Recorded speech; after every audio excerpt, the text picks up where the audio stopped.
This is coffee number 5. I'm your host, Lara Schmoisman. Hello, welcome back to coffee number 5. My coffee's ready and warm this time. I just got it because I'm really excited about this chat that we're having today. Actually, we were just talking a little bit about it before we start recording, and I know that you guys are in for a treat.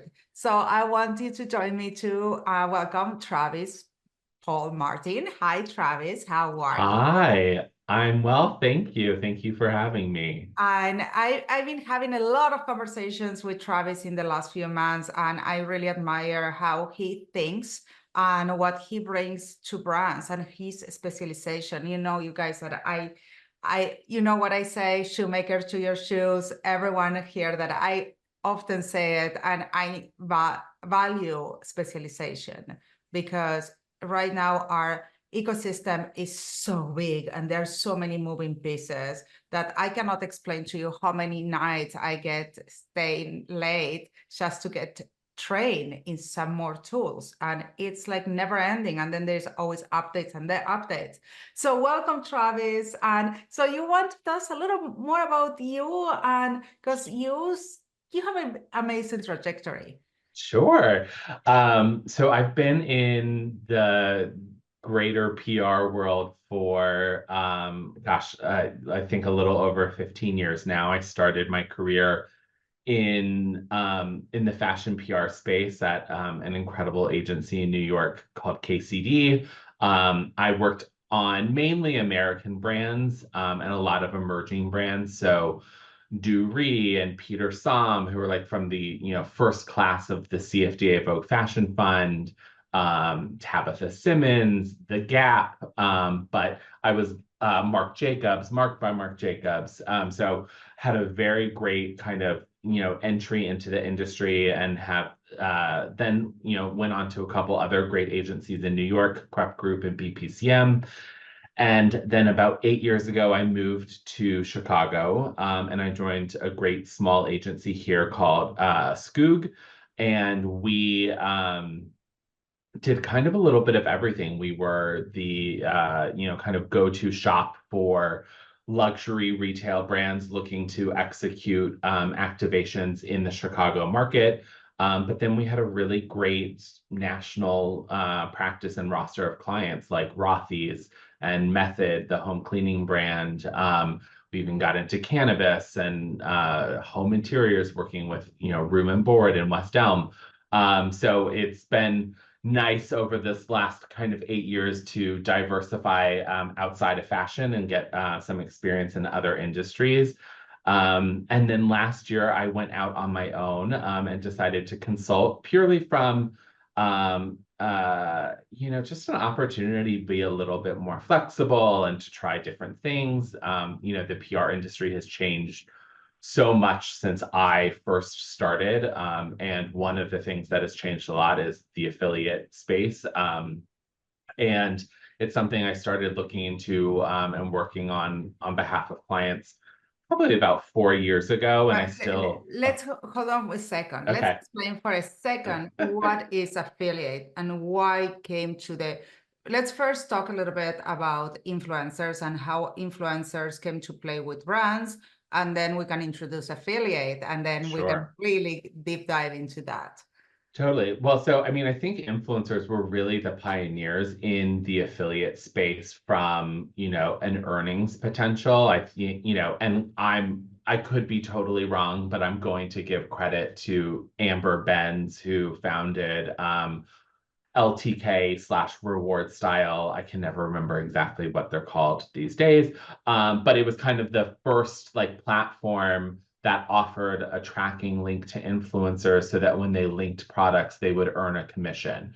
Now you have great programs or platforms like ShopMy, and then there are other like bigger influencer programs that I don't have a ton of experience with, but like Creator IQ and some others. And so the influencer space, I think, really kind of paved the way for editorial. And it's really how digital media has learned to monetize their organic content. And so in turn has become a very valuable revenue driver for brands.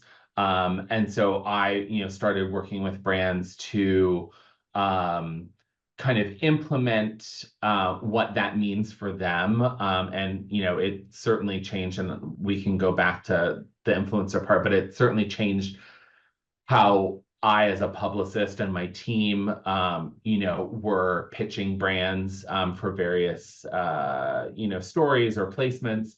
And so that has been kind of a big focus of mine over the last 4 years, and what kind of has been my main focus in my consulting journey. Well, so first of all, why is attractive to you to work with influencers? Because it's so difficult sometimes. And so it's really difficult. It's not that easy like a lot of people think. First of all, is get the contact, get to the agreement. It's a constant negotiation. And then approving the content. Make sure that you give the right brief of the content. Yeah. I think it's fun because I think it's just another form of storytelling for a brand. They're another extension of a brand's story, similar to how I see media. Media is telling a story, influencers are telling a story, and they just do it, I think, in a little different way. And I think, actually, like again, I think I started my career, uh, you know, Instagram had maybe been around for a year, or maybe I started before Instagram even launched. So like I've kind of seen the digital, I feel like, revolution in this space, grow and change. And I think, similar to how digital media has transformed the way we work, I think influencers has changed and shifted a lot. I mean, we have the rise of TikTok, and, which is, I think, working with influencers on TikTok, which admittedly is not a huge focus of mine for some of my clients right now.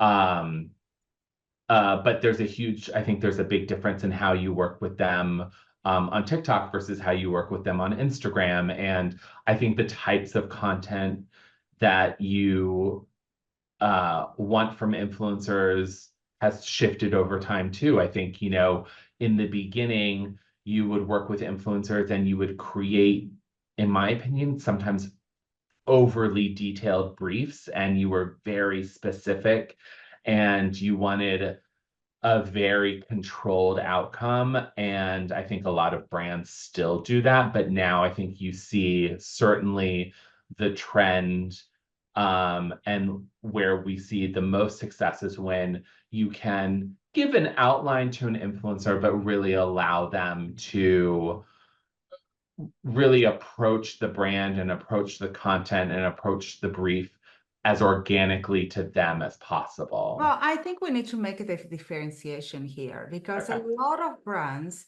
were thinking that they were hiring an influencer as a content creator or a content agency that you tell them, give them a brief, very detailed what you want. It's very different. When you are hiring an influencer, you're trying to influence their audience, and nobody knows better the audience than them. You're right. Yeah. So I think, yeah, you make a great point in that. I think originally we did work with influencers, I think primarily from as like a content creation source. Like we obviously wanted to appear in their feed and in their content, but in turn, it was, kind of back in the beginning where brands were desperate for like social content, and a lot of brands didn't really have these internal teams built up yet that were churning out content that they needed. So by working with influencers, I remember some of the early briefs would always be making sure that like they would be creating a certain set of images that the brand would then have, like they wouldn't even have to post them themselves, but that the brand would get to use to post later on. And I think that has certainly changed over time, but similar to how the media landscape has changed, and how influencers has changed, I think there is a purpose for everyone in terms of what results you're getting. So I feel like, you know, there are some influencers that serve a great purpose of like just kind of brand awareness, and really kind of just bringing a brand to light and help with that storytelling aspect. And then there are some influencers, as you've gotten into this affiliate space, that in turn are actually insane converters and have such a loyal audience, and to your point, know how to talk to their audience and know how to deliver content and brands and products in a way that really aligns with who is following them, and in turn then creates a great revenue stream for them and the brand. Okay, so this is something really important that you just said. You need, as a brand, to know what's your goal of working with an influencer. Oh, 1,000%. Is this a brand awareness? Brand awareness will not bring you sales. It will bring you content creation. And like we talk in many podcasts, it's about brand awareness is essential. You need that part. But also you need to set up your expectations and understand what metrics you're going to be rating from that. Yeah.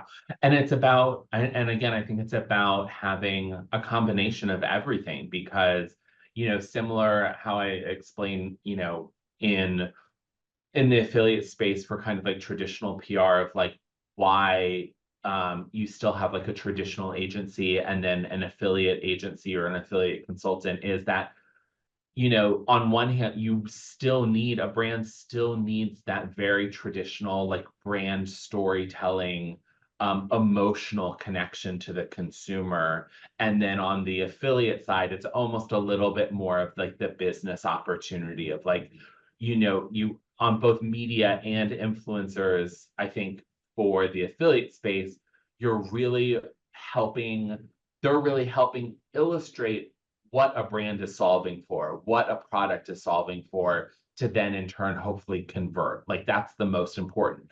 But you can't really have one or the other, because if you don't have the brand awareness, no matter how good that story is or that influencer is, if you know, if someone reading it doesn't know who you are as a brand, then it's not going to convert as well. So to me, they work hand in hand. So when you are looking and building your strategies, you're exactly right. You have to be super clear on what your KPIs are, but making sure that you have a balance, because I do think, you know, especially as we've gotten into the affiliate space and there has become this new sense of data and tracking in PR, which didn't really exist before. That's right. I think brands love that because they're like, oh wow, we can finally see the ROI. And so then they become a little reluctant to kind of go back to some of that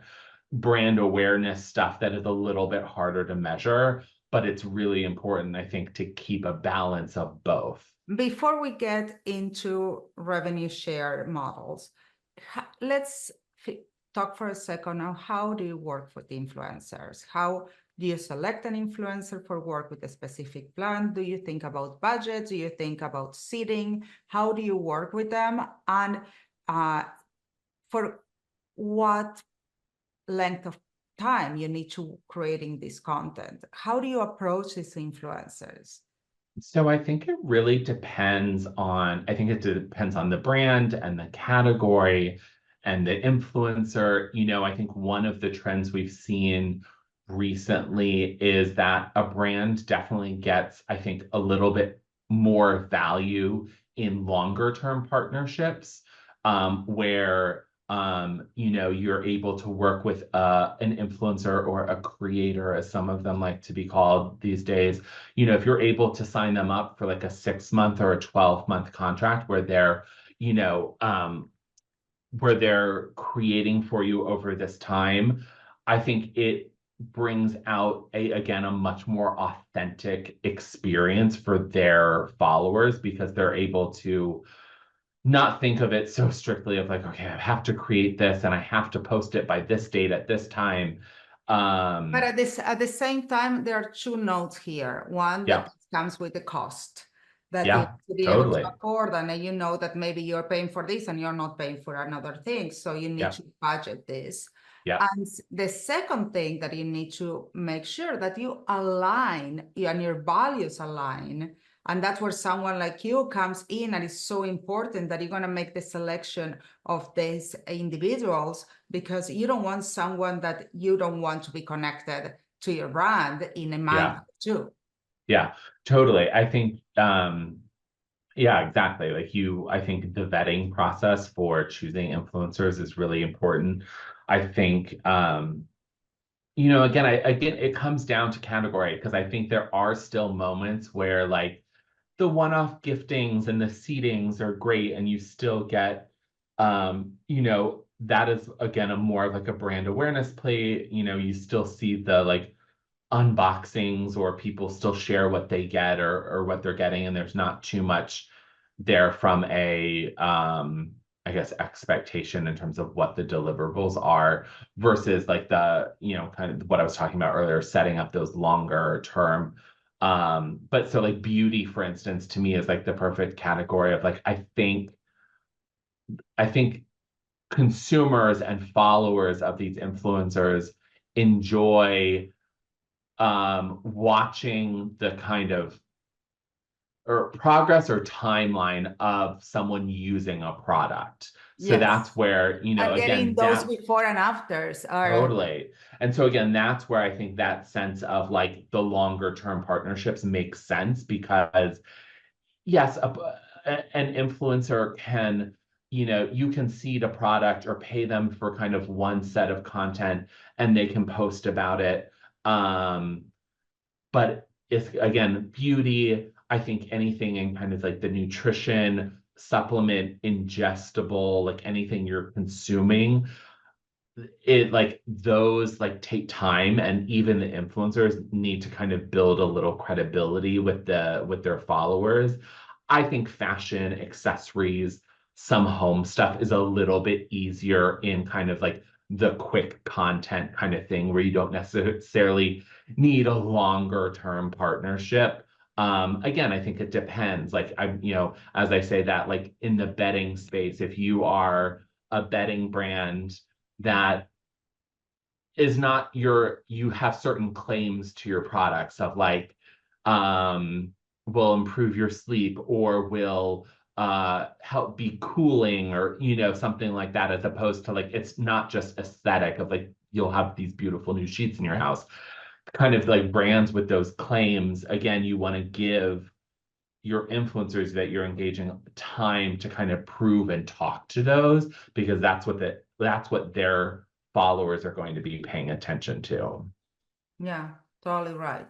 So now we're gonna be talking about your favorite subject, which is, I don't know. oh, come on. Yes, no, well, when influencers also make money from the products, Yeah, so we yeah, incentivize it. They have skin in the game.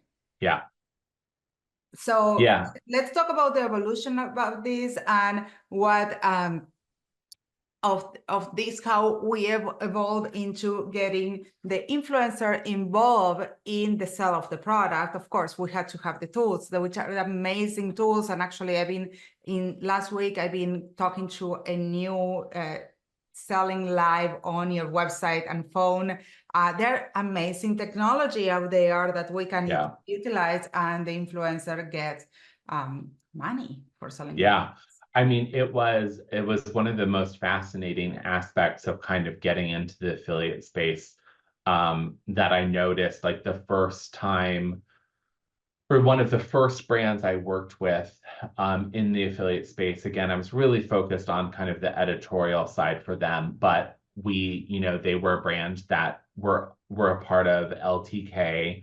And so I could see the back end and kind of the results that came in from that. And it was fascinating to see the power of these influencers and kind of what they could drive.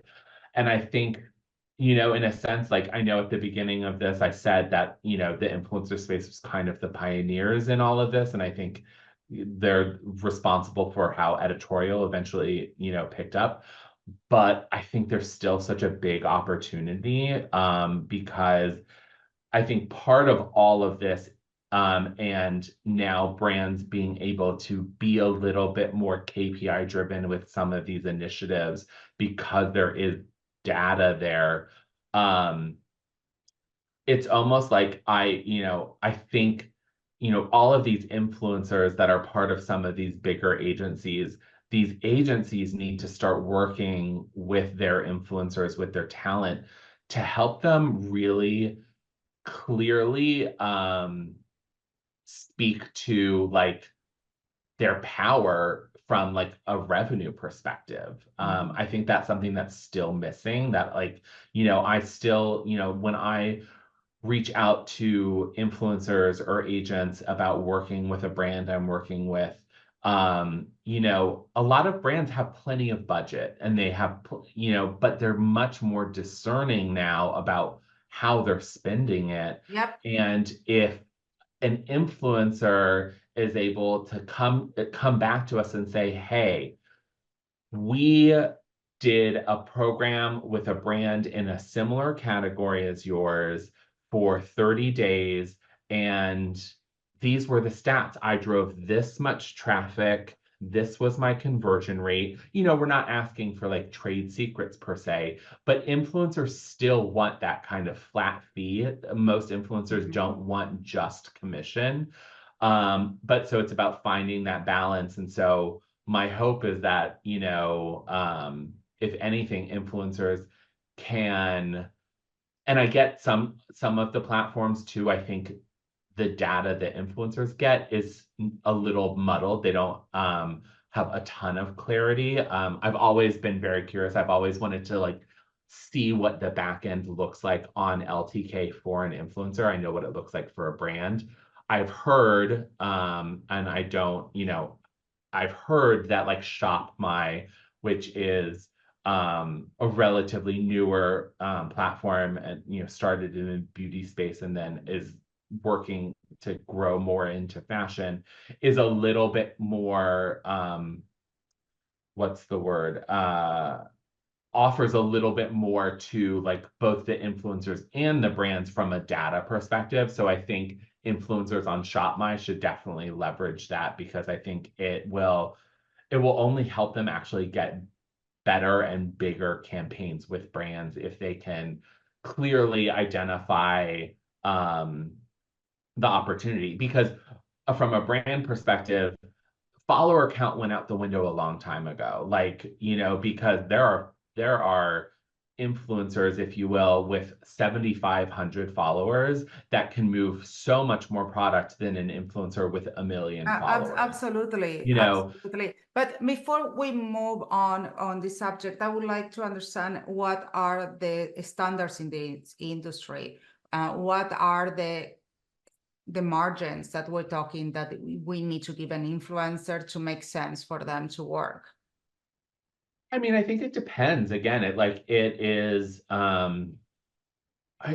you are it's if you're a very established brand and there's like a revenue opportunity, I think it's easier for an influencer to say, yes, I'll do that. Like I'll use Gucci, for example. I don't even know if Gucci has an affiliate program or works with influencers in this way, but Gucci has such great brand awareness that if an influencer is authentically talking about products or whatnot, there's less of a um challenge to get them to convert because people are like, yeah, oh, I know that brand, like easy.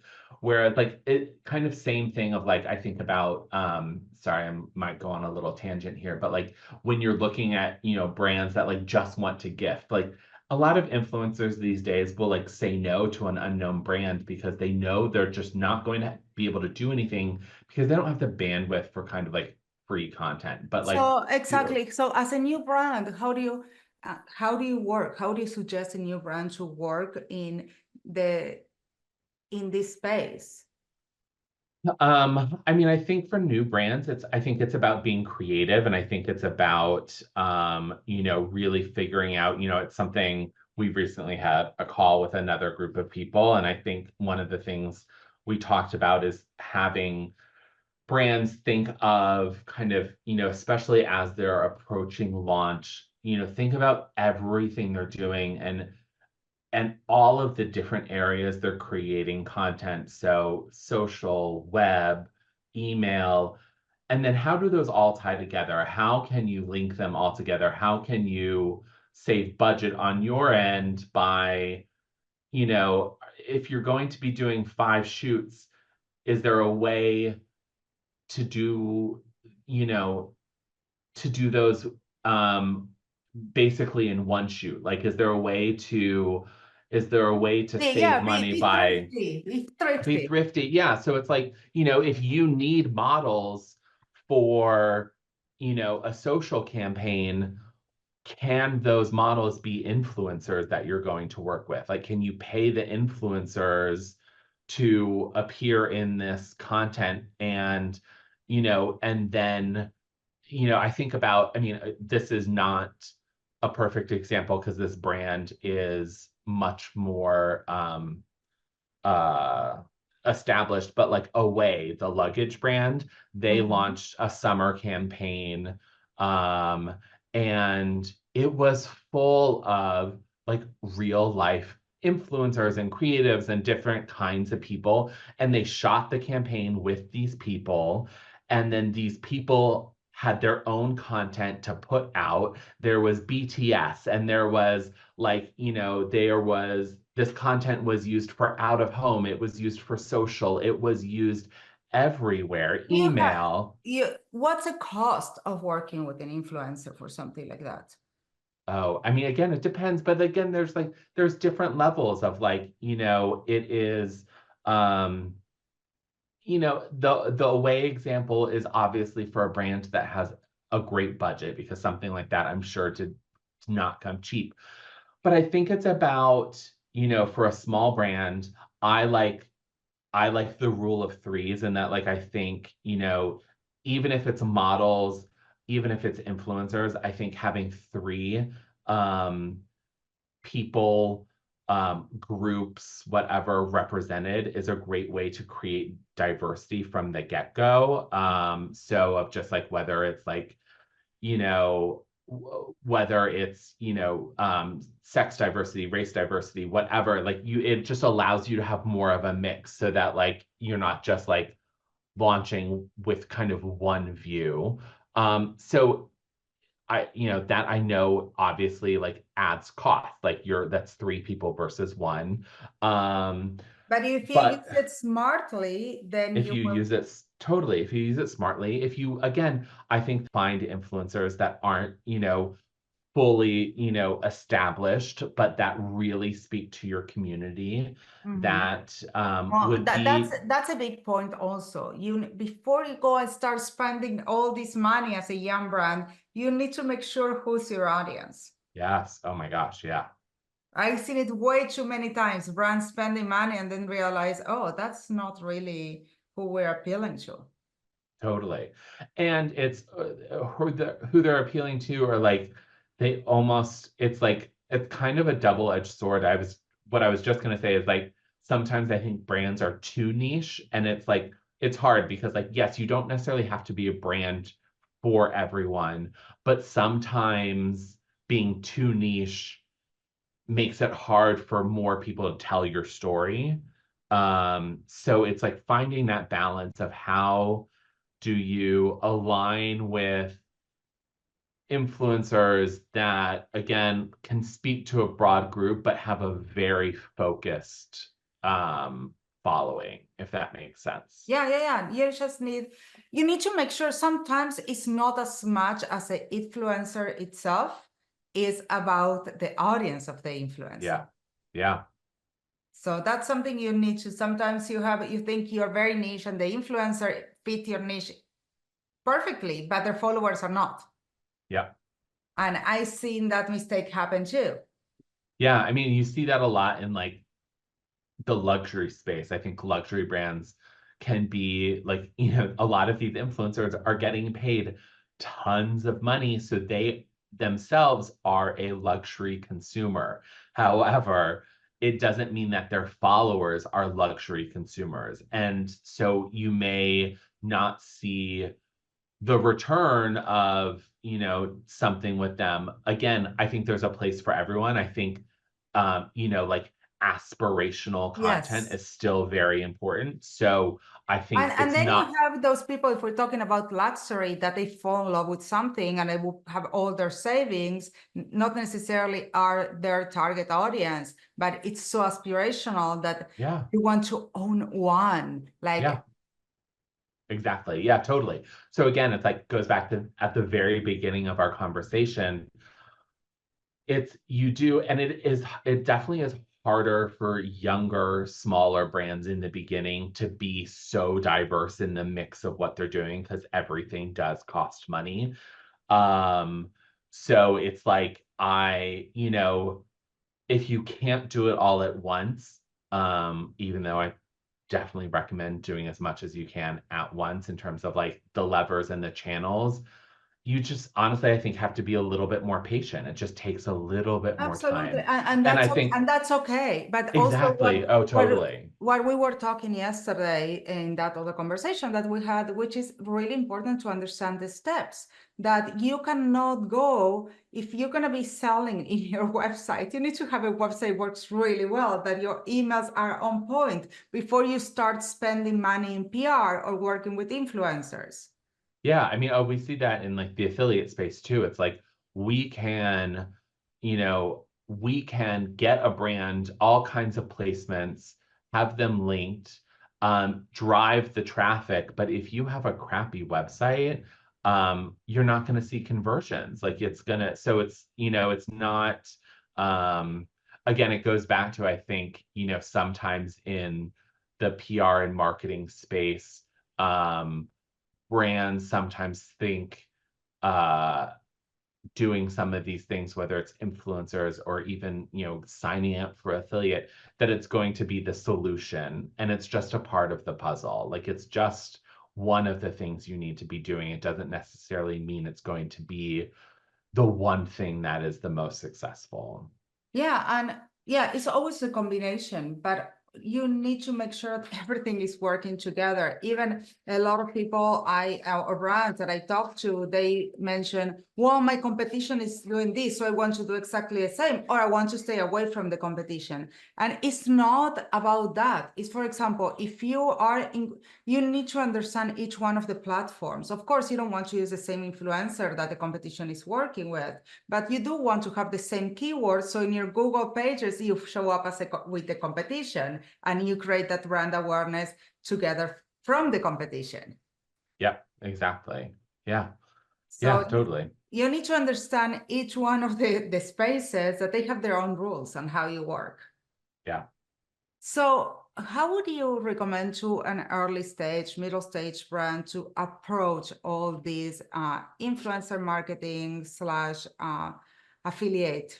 I mean, there are many platforms out there, but not so many at the end that we can use. Mhm. I mean, I think it depends on, again, what stage you're at and what I think so, but okay, going to the beginning, I think, some of these smaller brands in the beginning, you are a little more hands-on these platforms. So I think some are a little better than others.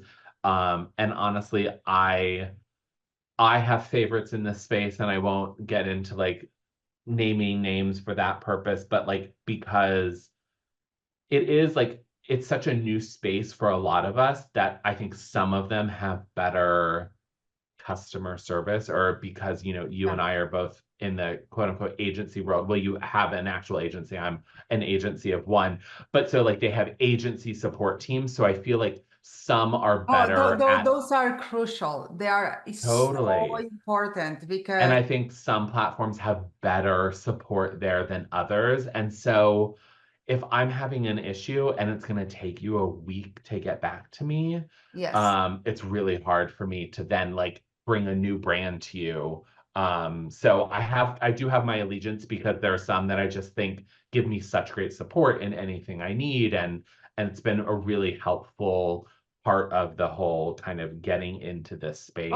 Also, when you choose platforms, something that I've seen consistently is that you really need to see who are the creators or influencers inside that they use those platforms. I found some of them that they don't align well with my clients. So it was really hard to use those platforms. Yeah. Yeah. I mean, most of in my influencer work, on the affiliate side, most of the like influencers I work with are usually going through, one of the bigger platforms like a Like to Know It or a Shop My. And those work with almost every of like kind of the major affiliate platforms like Shareasale, Awin, Impact, like LTK and Shop My work with all of those, and so it's easy to do that. Um, but then but then also like if you are an influencer, and this I think is for maybe more established, and I think I've seen this especially more in like the beauty and wellness space. If you're an influencer that really understands your power and like the revenue you're driving, you'll join. You probably won't even necessarily put a lot of focus on some of those like influencer specific networks, and you'll just be on all of the major networks because it's free for them to join all of those on like a brand. So a lot of them will just join directly. Like I see that a ton in the beauty and wellness space. For some that, especially there are some like YouTubers in the space that just drive insane business in like the skincare space, and they just work with brands directly, and they'll be on, you can work with them on ShareASale or Awin or Impact because they're on all of them, versus like one of the bigger influencer specific platforms. That's great information. So before we go, I have one last question for you. Okay. What's something that you never do working with an influencer, content creator, or affiliate? It's something that I never do. Or something you will never recommend do that it's like never tell them what to do, or never something that you can say, save them that mistake to our audience. Oh, again, I mean, I guess, keeping on the influencer, and we kind of touched on this earlier, but like, it's really not just don't be too prescriptive with what you're asking or what your guidelines are. Like, yes, if you are a brand in a category that has very specific regulations or things that need to be said, so like if you are in pharmaceuticals, like there's a whole, that's a whole different ball game. But like, and it's good to give, a brand, or it's good for a brand to give guidelines, but like, don't be so crazy about, really kind of think about write your big list, write about everything you don't want, and then maybe go through it again and be like, okay, is that really a big deal? Is that really going to look bad or whatnot? Because I also think it will help in turn then get you better partnerships out of the influencer, because a lot of the influencers that know how to deliver on behalf of a brand will get a crazy brief and they'll just say no because they just know that they won't be successful. They want to be successful for the brand. And so I think, trust them, have open conversations about where they've seen success in working with brands. I think I say that same thing actually on the affiliate space with brands and I think publishers. you just said something really, really important. Talk to them. Yes. Don't put it in writing, just have communication. Talk Yeah. to them. Ask them what works in the past, what they feel that they can work for this brand, because this brand is not exactly the same as another brand. I would be very concerned if they're working with two brands that they're similar, though. Yeah. And that's It another was, thing that is important, that you look with, and I'm sure you do it as part of the research, who they are working with now. yeah. Yeah. But I mean, so kind of what I just said was, something, it was a big takeaway actually from me when I was just at Affiliate Summit East in New York. And one of the panels, it was someone from a publisher, and she was giving this tip to brands that, when you are, a big part of like brands working with publishers in the affiliate space now is that there are like paid opportunities, and you'll work on a paid opportunity, and sometimes it may not deliver exactly how you want it to. And they said a lot of times they see brands just kind of disappear. They're like, oh, well, that didn't work, so we're just going to leave. And in reality, the brand should go to that publisher and say, hey, would love to hear your thoughts on how this performed and how we might be able to do better next time. Because there's so much learning in everything we're doing. And it goes back to that open line of communication, having that communication about where the publisher is finding success. Again, I guess it kind of ties back to what I just said about not being too prescriptive with the influencers. On the brand and publisher side, if you're doing a paid program, don't be too prescriptive with the publisher. Let them tell you what is working. Let them tell you where they're seeing conversion with their reader, because that's where you want to be.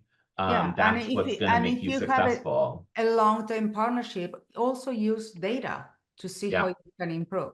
That's the data for you there, which we didn't have many years ago. And now we have an incredible amount that you can see, and also support those publishers from other sites.